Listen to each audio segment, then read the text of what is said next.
Hello friends, ചക്കയും ബീഫും കൂടെ ഒലക്കുന്നത് എങ്ങനെയാണെന്ന് നിങ്ങൾ ഉണ്ടാക്കി നോക്കിയിട്ടുണ്ടോ?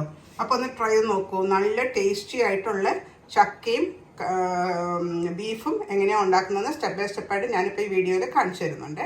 ഇപ്പം ബീഫ് വേവിക്കാനായിട്ട് ഞാൻ പ്രഷർ കുക്കറിലോട്ട് ഏകദേശം ഒരു 1/4 കിലോ, ഒരു 300 ഗ്രാംസോളം ബീഫ് ഇട്ട് കൊടുത്തു. ഒരു 1/4 കപ്പ് വെള്ളവും നമുക്ക് ഇട്ട് കൊടുക്കാം. വെള്ളം ആഡ് ചെയ്യാം. പിന്നെ അതിനകത്തോട്ട് ആവശ്യത്തിന് ഉപ്പ്, മഞ്ഞൾപ്പൊടി, ഇത്രയും മാത്രം ഇട്ടിട്ട് വേണം നമുക്ക് ആദ്യം ബീഫിനെ വേവിച്ചെടുക്കാനായിട്ട്. അപ്പോൾ മഞ്ഞൾപ്പൊടി ഇട്ട് കൊടുത്തു. ഇനി നമുക്കിതിനെ ഒരു വിസിൽ വന്നു കഴിഞ്ഞിട്ട് ഒരു 15 to 20 മിനിറ്റ്സ് എടുക്കും ബീഫ് കുക്ക് ചെയ്തെടുക്കാനായിട്ട്. നമുക്കതിന് ബീഫിനെ ഫസ്റ്റ് വേവിച്ചെടുക്കാം.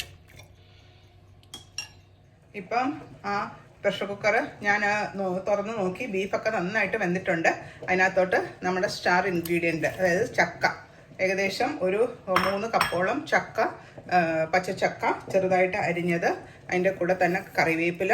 എന്നിട്ട് അതിനകത്ത് ഓൾറെഡി വെള്ളം ഉണ്ട് കുറച്ച് ബീഫ് വേവിച്ചതിൻ്റെ. അപ്പോൾ ആ വെള്ളത്തിൽ കിടന്ന് ആ ചക്കയും ഒന്ന് വെന്ത് കിട്ടണം. ഇനി നമ്മൾ പ്രഷർ കുക്കറിൽ ഒന്ന് വിസിൽ വെച്ചിട്ട് ഒരു വിസിൽ അടിച്ച് കഴിയുമ്പോൾ നമുക്കിതിനെ ഓഫ് ചെയ്ത് എടുക്കാം. അപ്പോൾ നമ്മുടെ ബീഫും ചക്കയും വെന്തിട്ടുണ്ടാവും.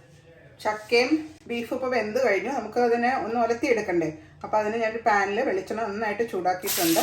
അതിനകത്തോട്ട് നല്ല ഒരു 10-20 അല്ലി ചുവന്നുള്ളി, ഒരു 10 അല്ലി വെളുത്തുള്ളിയും കൂടെ നല്ലതായിട്ട് ചതച്ചത് നമുക്കിതിനെ മൂപ്പിച്ച് കൊടുക്കാം.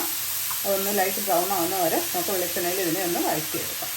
അത് ചതച്ച് ചേർക്കുന്നതാണ് ഏറ്റവും നല്ലത്. വെളിച്ചെണ്ണയിൽ ചതച്ച് ചേർക്കുന്ന ഉള്ളിയുടെയും വെളുത്തുള്ളിയുടെയും ഒരു സ്മെല്ല് ഭയങ്കര ടേസ്റ്റാണ്. കിച്ചണിലൊക്കെ ആ സ്മെല്ലിപ്പോൾ നന്നായിട്ട് ഉണ്ട്. ഇതിന് ലൈറ്റ് ബ്രൗൺ ആവുന്ന വരെ മൂപ്പിച്ചെടുക്കാം. ഇപ്പോൾ ആ വെളുത്തുള്ളിയും ചുവന്നുള്ളിയും ചതച്ചത് നന്നായിട്ടൊന്ന് വഴന്ന് വരുന്നുണ്ട്. അതിനകത്തോട്ട് നമുക്ക് വറ്റൽമുളകും കറിവേപ്പിലയും കൂടെ ഇട്ട് കൊടുക്കാം. അതിനെ ഒന്ന് മൂപ്പിച്ചെടുക്കണം.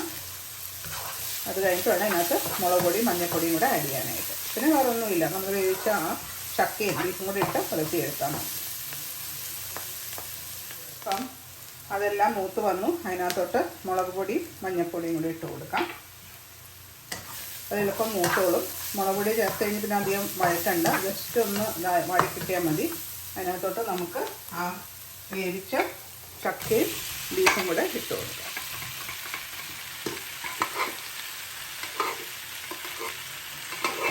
എന്നിട്ട് ഇതെല്ലാം കൂടെ ഒന്ന് ഉലത്തി എടുക്കണം. കുറച്ച് ഇനിയിപ്പോൾ തീ ഒന്ന് കുറച്ചിട്ടിട്ട് നമുക്കതിനെ ആ വെളിച്ചെണ്ണയിൽ കിടന്ന് അതെല്ലാം അകത്തോട്ടും ബീഫിലൊക്കെ നന്നായിട്ട് അതിൻ്റെ ടേസ്റ്റ് കിട്ടണം.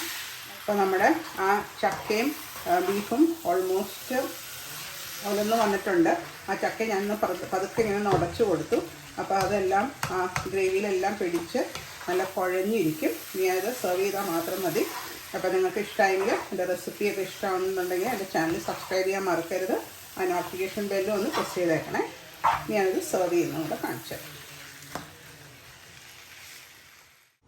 ഈ ചക്കയും ബീഫും ഏറ്റവും നല്ലത് കട്ടൻ ചായയുടെ കൂടെയാണ്. ഇതും കട്ടൻ ചായ ഉണ്ടെങ്കിൽ നല്ല ടേസ്റ്റ്.